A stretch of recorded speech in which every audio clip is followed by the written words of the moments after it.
Je suis sylvopraticien. Alors, c'est un nouveau métier qui arrive là en France. C'était plutôt connu au Japon, mais là ça arrive en France.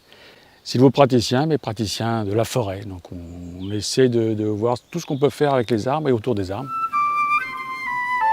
La sylvothérapie, c'est... comment dire, la sylvo, c'est la forêt. La thérapie par la forêt. Ça veut dire qu'on peut se soigner. On peut se soigner par la forêt. On a des arbres guérisseurs, des vrais arbres guérisseurs, et d'autres arbres avec des bienfaits particuliers. Dans la sylvothérapie, il y a le côté ludocréatif. On peut créer des choses avec les branches de sureau, notamment un sifflet, une flûte en sureau, on peut faire une sarbacane. L'arbre, il est creux à l'intérieur au niveau des branches, et c'est assez sympa de faire ça en forêt. On fait plein de choses en forêt. Il n'y a pas que le côté énergétique, hein. On fait plein de choses. Le côté créatif, ludocréatif, land art, faire des mandalas, concevoir des choses, on est dans la créativité pure. Aujourd'hui, tout le monde peut venir en forêt, en pleine nature, profiter des bienfaits des arbres. Tout le monde. Certes, certains viennent me voir particulièrement pour traiter des symptômes du style burn-out, dépression, le stress. Ça, c'est des choses qu'on peut traiter. Mais il y a d'autres maux de tous les jours qu'on peut traiter au sein de la forêt. Il n'y a pas de souci. Alors, je l'ai évoqué, il y a des arbres guérisseurs, notamment le saule-pleureur et le tremble, dans lesquels on vient chercher dans l'écorce l'acide salicylique qui permet de fabriquer l'aspirine. Donc forcément, quand on vient les voir au niveau de l'énergie, on en profite en direct. Et là, on soigne tout ce qui est maux de tête, courbatures, les petits maux tous les jours. En 5 minutes, c'est réglé. Dans la sylvothérapie, il y a plusieurs branches, hein. Alors, il y a le côté curatif, ce qui soigne.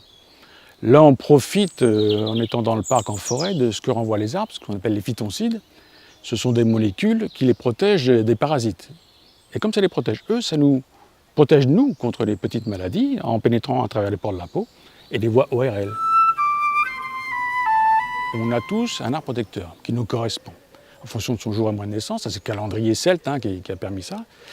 Et quand on va voir son arbre protecteur, bizarrement, on est très bien en dessous.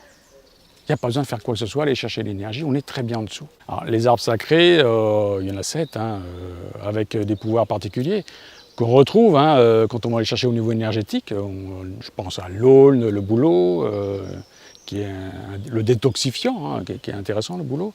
Le chêne aussi, qui est le papa de la forêt, lui qui est la force tranquille, qui nous régénère vraiment. Quand on est fatigué, on va voir le chêne.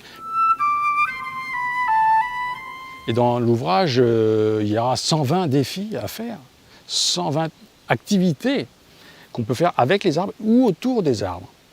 Donc il y en a vraiment pour tous les goûts. Je crois qu'il y a un réel besoin de se reconnecter à la nature. Ce n'est pas suite au Covid, au confinement. De plus en plus, les personnes ont besoin de verdure, d'espace, de se reconnecter aux choses qui ont de la valeur, qu'on a connues peut-être petit, on y revient.